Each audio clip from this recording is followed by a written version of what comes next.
The main character description, the movie I chose was A Beautiful Mind, which is centered around the main character, John Nash. John is a mathematician at Princeton who was awarded the Nobel Peace Prize in economics. He leaves Princeton to teach at MIT, where he meets his wife, Alicia. Nash is awkward and generally avoids interactions with people. Psychological disorder description. Schizophrenia is what I predict that Nash has. It's a disorder that affects the patient's ability to distinguish reality from fantasy. Patients may experience hallucinations, paranoia, and delusional thoughts. The DSM category is the schizophrenia spectrum, which includes many other delusional and psychotic disorders.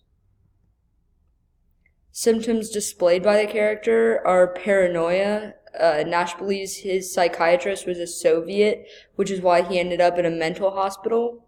He has delusions. He made up everything that he was supposedly decoding. He had hallucinations. Charles, his roommate, Marcy, and Parcher, the survivor who recruited him. He had disorganized speech. He would go on rants, but none of it made any sense.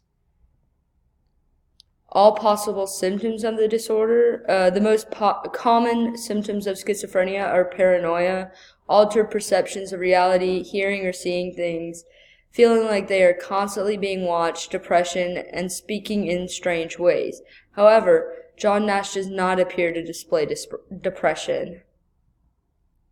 Treatment. I would advise that Nash be treated with drug therapy.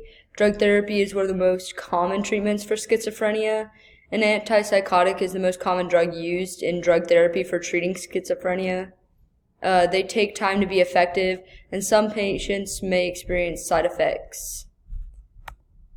The accuracy of the portrayal of the disorder. The movie provides an accurate example of the symptoms of schizophrenia. However, it over-exaggerates the symptoms that Nash suffered in his real life. The narrator is me, Kenzie Sullivan, and my section number is 504.